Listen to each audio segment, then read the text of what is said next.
नमस्कार दोस्तों, मैं पुलकित मोहन सिंगला। स्वागत है आपका हमारे चैनल में। दोस्तों, आज हम इस विषय में बात करेंगे कि भगवान से कुछ मांगो ना मांगो, ये ज़रूर मांगना। और वो क्या मांगना है और क्यों मांगना है, ये मैं आज आपको समझाऊंगा। दोस्तों, कोई गाड़ी मांगता है, कोई बंगला मांगता है, कोई पैसे मांगता है, कोई गहने मांगता है, कोई अच्छी ज़िंदगी मांगता है, कोई कामयाबी मांगता है, कोई शोहरत मांगता है, कोई कुछ मांगता है, कोई अच्छा साथी मांगता है। दोस्तों, पर सबसे जो महत्वपूर्ण चीज़ है जो आपको ईश्वर से वाकई में मांगनी चाहिए, वो ये है कि ईश्वर हमें चलते हाथ पैर उठाए। यानी कि हमारी जब मृत्यु हो तब हम उससे पहले इतने सक्षम हो कि हम चल सकें, हाथ पैर अपने उठा सकें, उनका इस्तेमाल कर सकें, हम किसी पे भी डिपेंडेंट ना हो, किसी पे भी निर्भर ना हो। ये इतना बड़ा वरदान है, ये इतनी बड़ी सौगात है जिसकी कल्पना भी आप नहीं कर सकते। क्योंकि जब इंसान वक्त से पहले, मरने से पहले अपनों पे निर्भर हो जाता है, चलने के लिए भी, बोलने के लिए भी, खाने के लिए भी, हाथ हिलाने के लिए भी, तब उसकी वो ज़िंदगी, वो बचे हुए क्षण, वो साल, चाहे वो कुछ साल ही क्यों ना हो, वो इतने नर्क के समान हो जाते हैं कि यूँ कह लीजिए कि संपूर्ण कर्मों का दंड ऐसा लगता है कि तभी मिल रहा है। और अच्छी से अच्छी संतानें, बढ़िया से बढ़िया फैमिलीज़ में, अमीर से अमीर घरों में, गरीब घर की तो बात ही क्या है। मैंने ऐसे ऐसे केसेस देखे हैं जहाँ जो बूढ़ा आदमी है या बूढ़ी माँ है, एक ख़राब टूटे फूटे फर्नीचर की तरह कोने में पड़े होते हैं, उनके बिस्तर की चद्दर तक नहीं बदलती। ऐसी ऐसी मैंने फैमिलीज़ देखी हैं जहाँ सब कुछ है, पैसा है, बरकत है, खूब अच्छा खान पीन को है, पैसे की कमी नहीं है, तब भी बूढ़े बाप की बिस्तर की चद्दर 2-2 हफ्ते नहीं बदलती। उस चद्दर में से बदबू आ रही होती है। उस इंसान की परवाह करने वाला कोई नहीं। खाना ऐसे फेंक के जाते हैं कि जैसे किसी कुत्ते को डाल दिया हो, किसी जानवर को डाल दिया हो।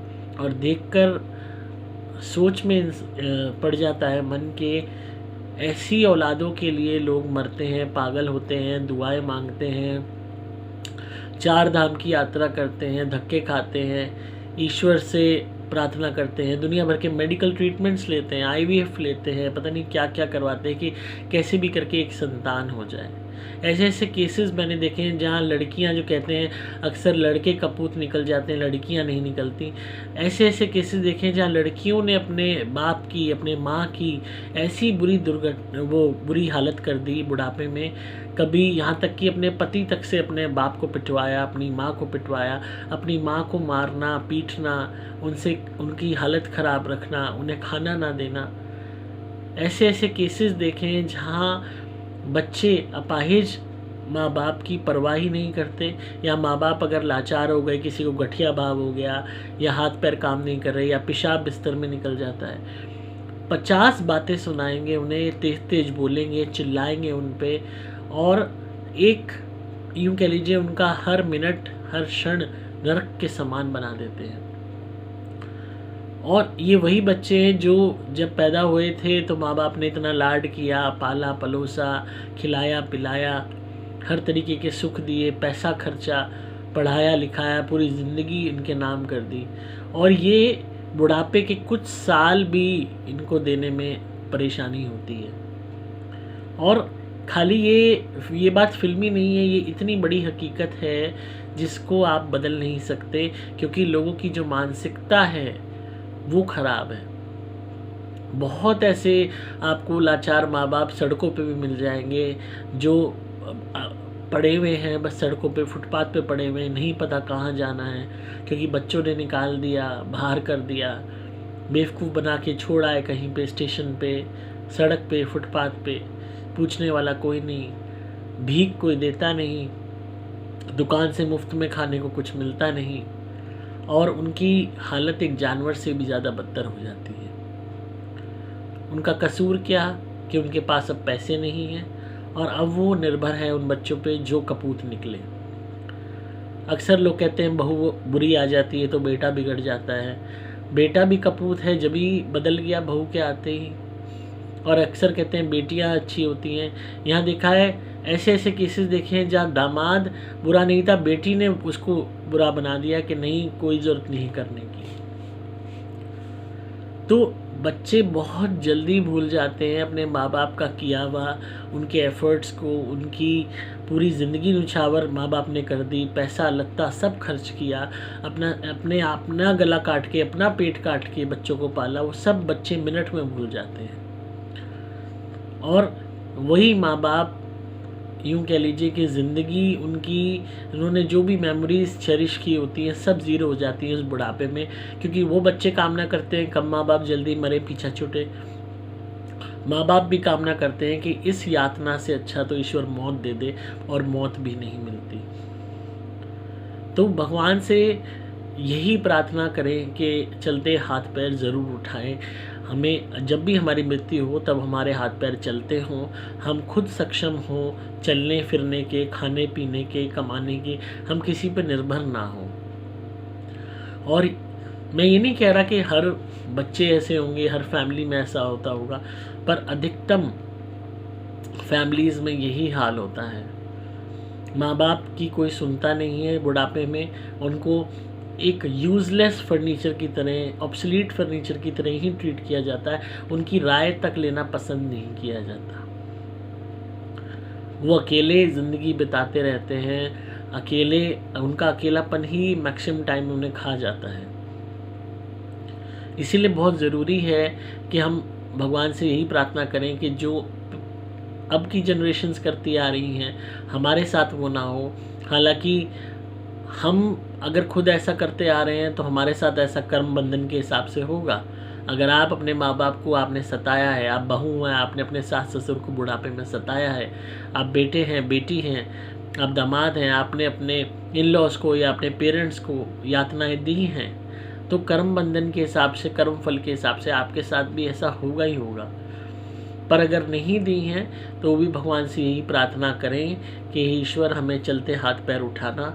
हम जब मरें तो अपने ऊपर किसी भी तरीके का बोझ हमारे मन में ना हो, कोई भी तरीके की लालच बनानत हमें कोई ना दे, और हम किसी की सेवा ना लें, हम किसी की सेवा करवा के ना मरें। खुद कमाते हों, खाते हों, पीते हों, चलते हों, फिरते हों अपने हाथ पाँव से, तब मृत्यु हो।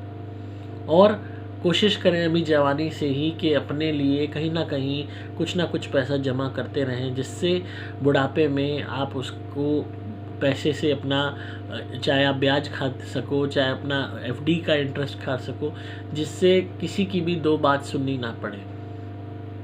क्योंकि माँ बाप तो बच्चों को बिठा के खिला सकते हैं पूरी ज़िंदगी, पर बच्चे माँ बाप को नहीं खिला सकते, उनकी दो रोटी खल जाती है। अगर दो रोटी देंगे भी तो 50 बात सुनाएंगे यही बच्चे, वो रोटी हजम करना भी मुश्किल हो जाता है।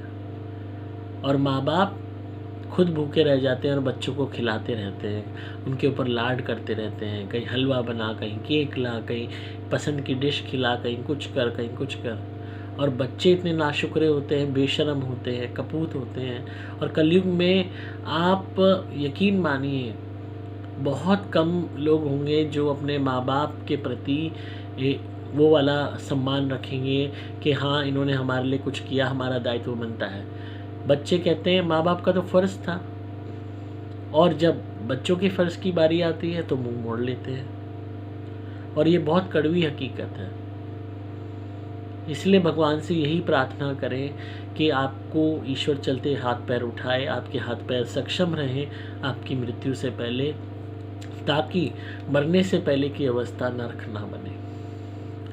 तो आई होप आपको आज की वीडियो पसंद आई होगी, और उनसे यही प्रार्थना करूँगा कि अपने माँ बाप की सेवा करें, उनको परेशान ना करें, उन्हें कष्ट ना दें।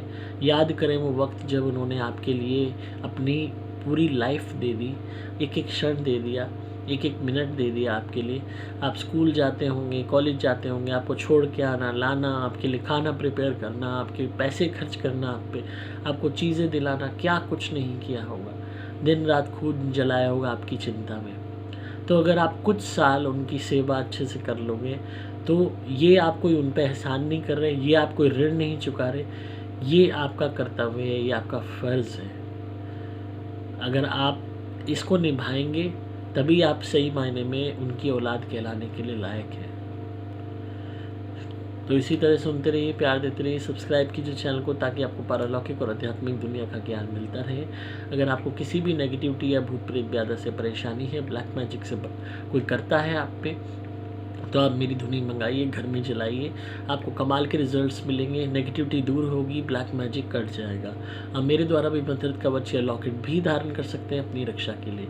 आपको सिंपली मोबाइल नंबर 8130331007 पे संपर्क करना होगा, व्हाट्सएप मैसेज या कॉल द्वारा। मैं हूँ आपका दोस्त पुलकित मोहन सिंगला।